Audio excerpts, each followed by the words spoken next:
month, and so we got some wonderful women coming to talk to you guys for the month of March. And so our first guest is Laverne Cheeseboro, and I'm so excited to have her to our Advocate for Me podcast. Hello, Laverne. How are you? Hello, good morning. Hi. Thanks for having me, especially on the first segment of the Women's History Month. Thank you. Oh, you're welcome. I'm excited to have you here. Like I was teasing her when we first came on. Me and her, we be in passing. Like it'll be events, and we be like, "Oh, I was at that event. But Laverne is doing amazing things, and I'm gonna tease you real quick, Laverne, because my name is Laverne. Uh-huh. Have a cousin whose her name is Nichelle, but my we call her Shelly. So when we was little, my grandma would call us Laverne and Shirley. So I love that name, and she was the only one who called me that. So we definitely are glad that you're here today. So just let the audience know, who is Laverne and what does she do for the city of Philadelphia?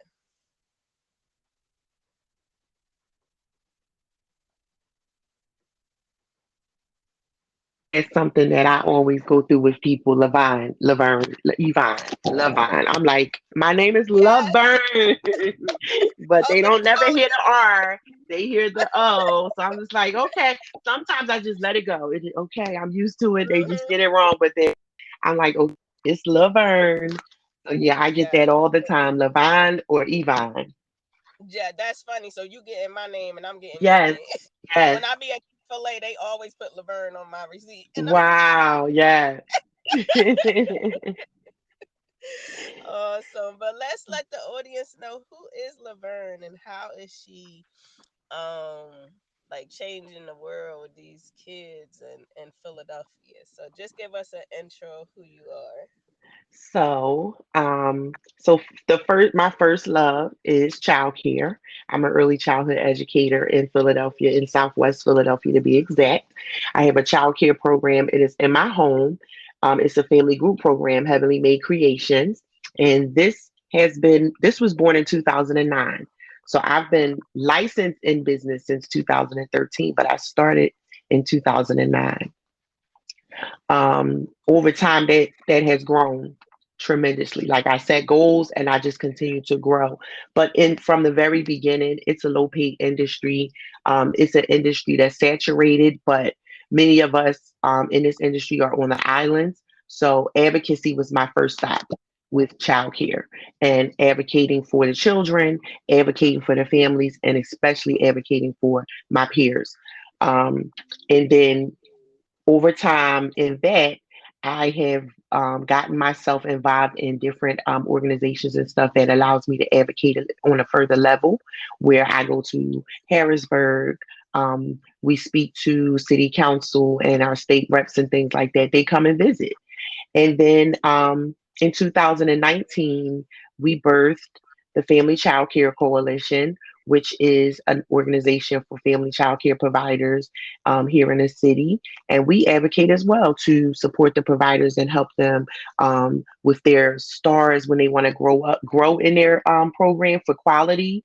We support them with any kind of issues and concerns they have. We have meetings and we do what I call a live at five, where we interview and we speak to people that can help and support the child care providers. I then started a group also that allows us to support each other with resources and things like that. And so when you guys see a lot of things going on in the news, we are first and on the forefront of talking to our providers and our peers and stuff about things that we can do for safety, things that we can do for supervision and stuff, and to be the best programs that we can be for the families and stuff that depend on us. Finally, I started a nonprofit in 2020, Heavenly Made Blessings, where I am. This is a nonprofit that will also support the child care providers, but most importantly, provide scholarship tuitions to families that um, do not qualify for like subsidy and stuff, but they kind of struggling to pay for childcare because you know The inflation thing is crazy. And that's all about me. Oh, girl, you was rocking and rolling. So I knew about the family child care and I knew about the advocacy work. Hmm. But I'm excited to hear more about the nonprofit too, because I know I have two kids, and I know I felt like I was working to pay for childcare. Like Hmm. that's what it felt like. I Yeah. was like, it's Yeah. like, oh, you owe this, and I'm like, well, my check is this, and by the time I pay you and pay rent, I ain't got no more money. Look, I Yep. still got kids, so Yep. I definitely commend you for that, like being like helping out families. So I'm going to piggyback with you when you talked about Harrisburg and advocacy. Hmm. Um, I know you guys just did a march. Was it? Think it was like in the middle of last year. Yeah. October, right? Yeah. With to Harrisburg. Can you explain what was the goal for you guys to go to Harrisburg, and what are the concerns and the questions that you have for Hmm. Harrisburg when it comes to childcare and family childcare in particular? So actually, we had what you call a day without childcare, and we'll be having it again. And that was a day where we closed our programs, and we met at City Hall. We have caravans that does go to Harrisburg, and we talked to our legislators about us not being able to get fair pay, fair wages, so that we can be able to pay employees for the child care that they provide. We talked about um, the inequality, because we all know that childcare pretty much is a a woman led business, a minority led business in some cases. And so we talked to the legislators about that, finding out how we can bring in more money into this industry so that we can provide services that we need to provide. There's a staff crisis all over the world, but it's really a staff crisis in childcare. Many are leaving the field, so we have to talk to them so that they can understand what we do and what we provide. In Harrisburg, they think we are babysitters, Hmm. and so and they believe that their mothers should stay home with their children. So we have to talk to them and educate them and let them know exactly what we do. We provide education to the children, and we prepare them for the rest of their lives, not just kindergarten, but we prepare them for the rest of their lives. And that's true. I remember because my mom, when we were little, my mom used to take me to this lady's house, but I didn't know she was my my family child care worker.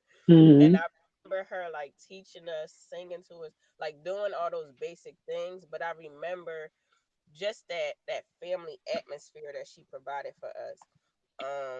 And how my mom felt comfortable, because sometimes as a new parent you don't feel comfortable with leaving your children with everybody, Hmm. but I know just that atmosphere of having that environment where it's like a family dwelling, and we're interacting with each other, we're sitting at the table like we were family, like eating lunch and eating dinner, and those things are very important to a child, because unfortunately sometimes, like you were saying, parents got to work and they might not get that in their own home. Like it might Hmm. be a broken Hmm. dinner in front of the TV. So just having that family atmosphere um, is very important for the children.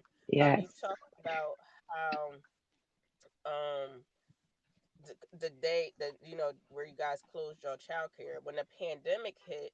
I don't think people really realize, because you said Harrisburg think you guys are babysitters, but I don't think they Hmm. really realize how important family childcare and childcares are until y'all became an essential worker. Like that Hmm. was Yep. important, because nobody could come to work if nobody could watch their kids. Hmm. Hmm. So I think that brought attention to you guys even more, Yep. um, because they were able to see, like, oh, this is not, just because the schools are closed. Now we got the schools closed on top of younger children still having to be home, and then you can't leave your child home if you're going to work. So for Correct. those essential workers, you guys became essential workers in the eyes of like everybody. And so Unintentionally attention work, unintentionally, because I don't yeah. think anybody said, well, childcare has to stay at work. I don't think Mhm. that was the focus. The focus was on all of the public police officers and firefighters and things like that. Childcare was not on the list of we need you guys to stay at work. That we Mhm. weren't on the list. Yeah, yeah, but it just so happened y'all had to be because Yes, had to go out there. So, can you talk more about the collision? I actually, I don't know if you know, Curtis McMillan and I do. I do. yeah, I am actually mentoring them. I am supporting them right now to become accredited. They're doing the work to become accredited right now. Yes. Yes. yes, I remember when he started. So I was going to do a family child care when my son was first born because he was born premature. Um, and so I didn't want to go back out in the workforce like really quickly. So I was like, well, what can I do? Because my field is in education. So I was like, what can I do? Mhm. So I did the program for Family Child Care Center. I did run it a little. I think I had it about a good 2 years until he Mhm. turned 5. I Okay. like 3 or 4, but they was mostly family members, so I didn't have the full Yeah. accreditation Mhm. and the start. Right. But I still took the courses because I was gonna I was like full force. I was like, well, I'm gonna go all Mhm. in. And so my uncle he had asked me, um, he's like, what classes you taking? And I was telling them. He was like, oh, he's like, let me know more about that. So I told them, and they jumped right in, and they've been going Mhm. ever since. Like I had my kids there with them. We had so much Yeah. go through their child care center. I gotta have them on here. As a matter of fact, I gotta call them and tell them come on here too. They haven't been on the podcast yet, but yeah, they definitely love it. My aunt, she loves the kids, and my uncle, he like the paperwork. He like the admin. He take care of the paperwork. Right, right, right. Yes, he yes, the yes. They are amazing. They are paperwork. amazing. The first time I went to their program, I took pictures outside. I was like, "Oh my God, it is so beautiful. I want to come in and play." Like it was Yep. so inviting just from the outside. Very beautiful family. Yes, Yes, yes, yes. I love what they're doing for the neighborhood. So, yes. so I started out to ask you the question. Can you talk more about the collision and how you guys Mhm. help family child care? Yeah, so the Family Childcare Coalition, we when we first we kind of came out of another group, and it's myself and my co-partner Latanta, and we have a few members, but we are um we literally, if they call, we come. If they call, and we're right there. We're able to talk to the people that we need to get answers from. For those, like, it can be an inspection issue. We're not a union, but we do try to make sure we keep the child care industry together. We do try to make sure we let them, they are not alone.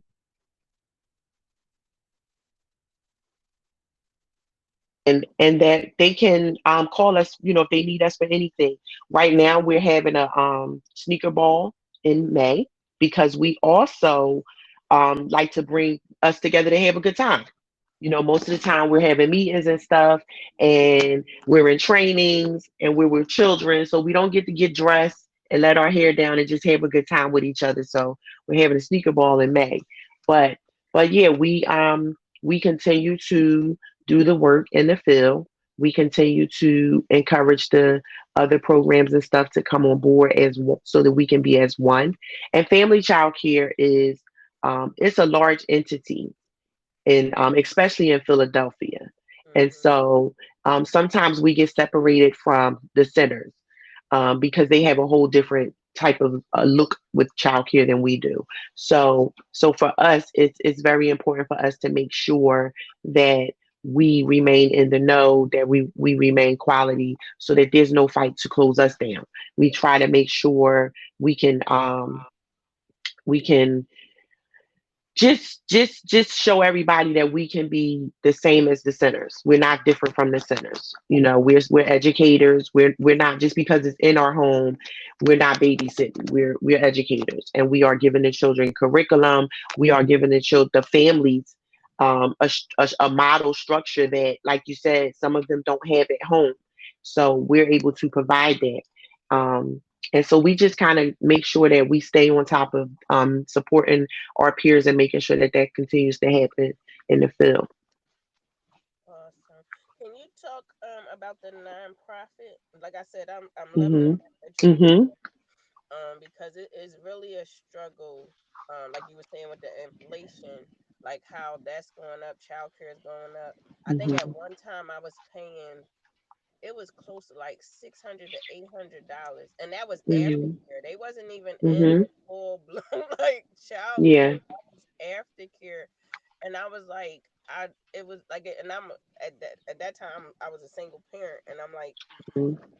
I'm trying to like juggle everything, and then the way I was getting paid too was I got paid for service because I was doing a special instructor. So if my Mhm. kid was sick, then I didn't get paid that day for work.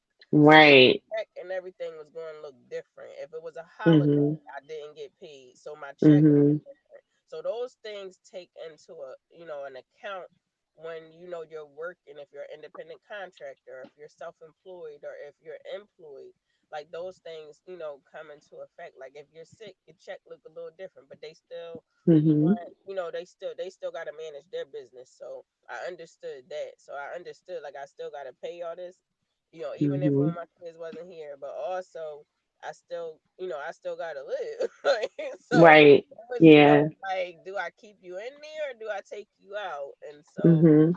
for me, I had, I had to utilize the services that they was offering me. So can you talk a little bit more about your nonprofit?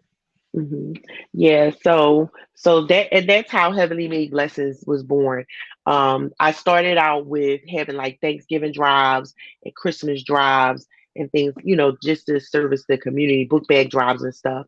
And then I started getting families who they were even on subsidy and they weren't able to technically afford the copay. So just to explain that a little bit, when they go by income with the subsidy, they have to pay for a portion of that. It could be a very small portion. It could be $5. It could be $50.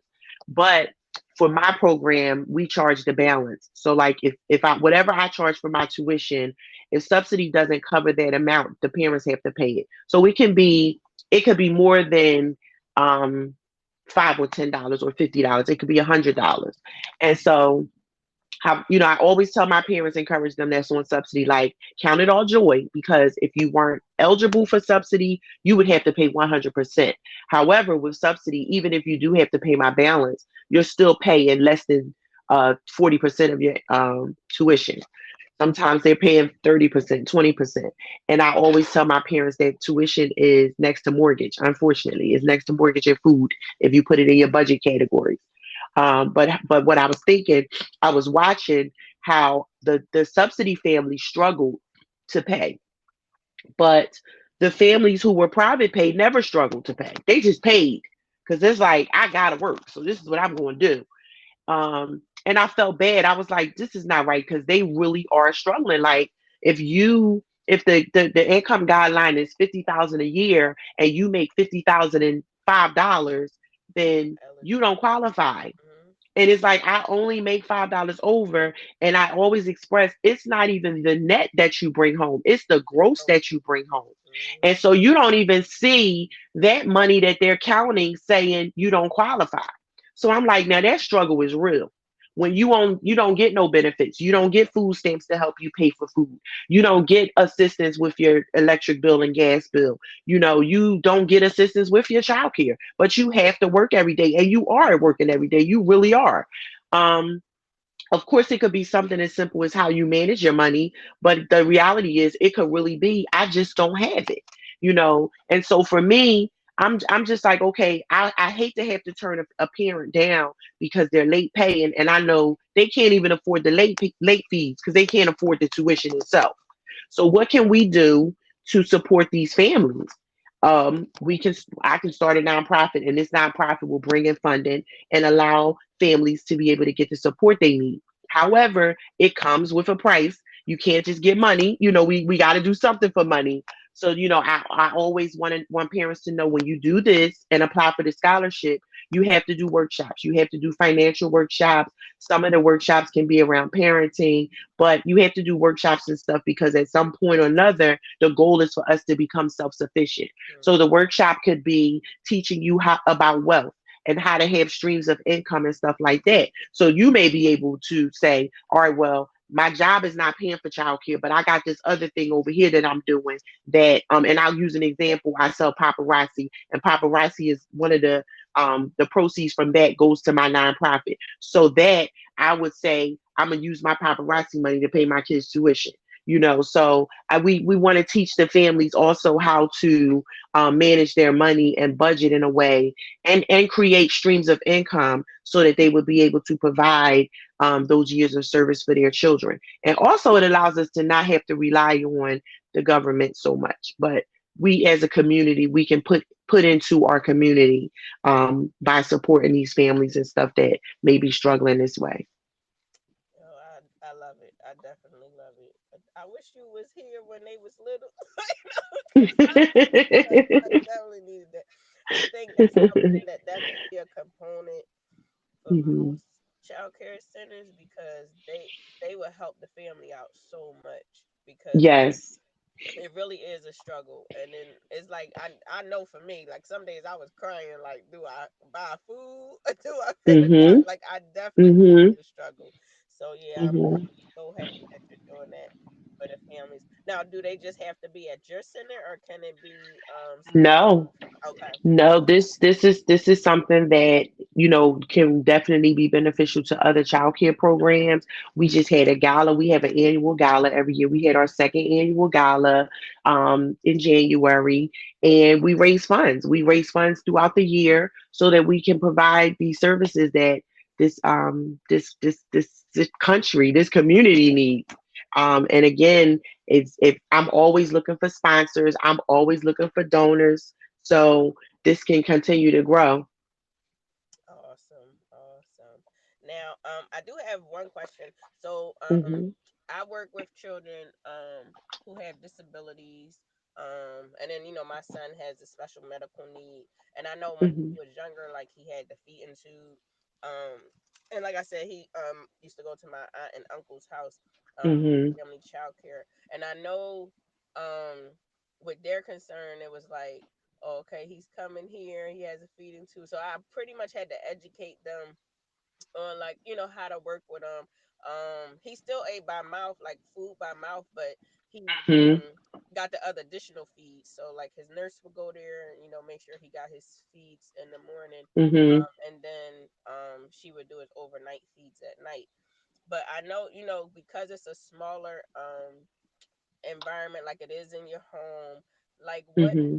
what steps do you guys take when you have a child that may have a disability, or special needs, or a learning disability? Like what Hmm. steps? Because I've had this conversation with my aunt and uncle too, like, because of the field that I'm in and my advocacy, like, I'll Right. educate them or talk to them. Do you Hmm. see that in the family child care network, like they have someone that they can go to and talk to, or do you see that there's more of a need? I think it's a need. It's a need now, especially as it seems like post COVID, there are a lot of children with challenging behaviors. There's a lot of children with delays and things that we didn't see before as much. And so now there is training that's required to be able to maintain these issues in your program and how you can navigate on them. Before, our focus was always, let's teach these children how to read and let's prepare them for school. And now the focus is, we have to tap into their social emotional side and really truly, love on them and nurture them. Um, and then the education piece can come following we get in that part together. um the reality is there's some programs that just won't be a fit, that just can't accommodate just the service you need, and that part has to be expressed and talked about. But we do get trainings, we do learn how to navigate through the different needs of the families and stuff that we serve in our communities. So when we talk now, a lot of times we may have children who have autism. For me personally, came about because I had a son who was born at 28 weeks, and my son was on. Both of my children were on breathing machines and things like that. So I just had a gift to naturally be able to provide care for a child that needed more so like a nursing side service. Hmm. So there are programs that do provide those services, and we refer. We know when we know that these programs are good and they're quality, we refer the families to them if we can't provide the service. But if we can provide the service, we learn, we get trainings, and we take care of our babies. Yes, awesome, awesome. So, however I can help in that way, just let me know.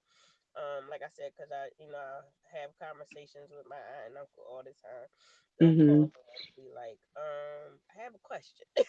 Like, Mhm. Mhm. ask me. And, Yeah, it's I'll very guide them important to ask. yeah, the resources that they need so that they Mhm. could still help the family. So it definitely has been a pleasure having you on here. I learned so much more about you. I'm so excited.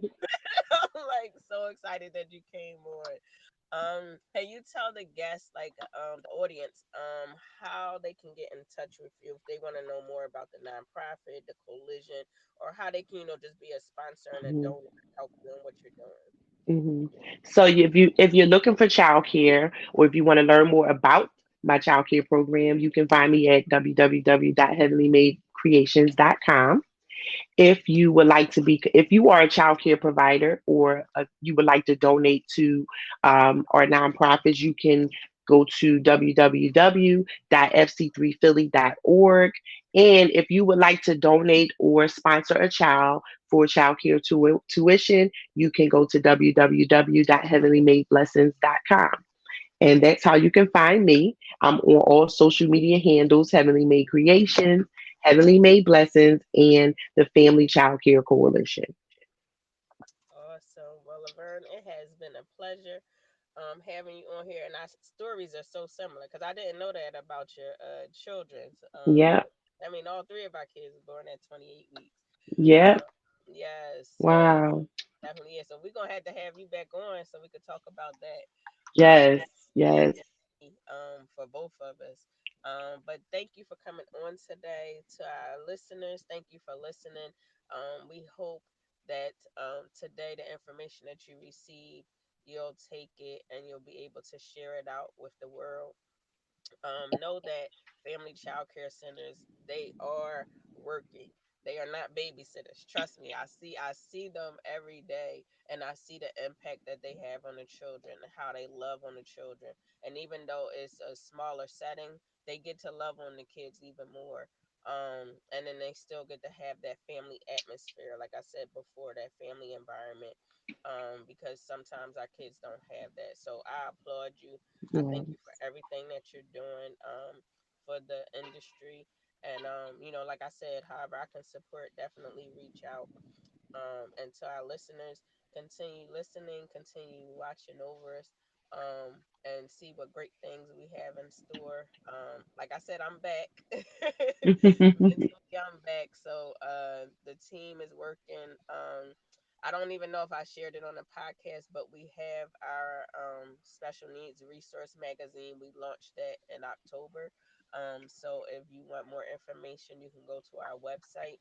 The annual subscription is $35, and that'll cover the fee for the entire year. So when we have a magazine coming out that month or quarterly, you'll receive it. It is right now. It's currently a digital magazine, and it's resource information, articles. We have contributing writers that support the. So if you want information, you can go to our website www.lmadvocatefforme.com. Again, you can follow us on social media on our platforms. On Instagram is advocate for me underscore two, and on Facebook is advocate for me and the number two. So again, thank you for listening, and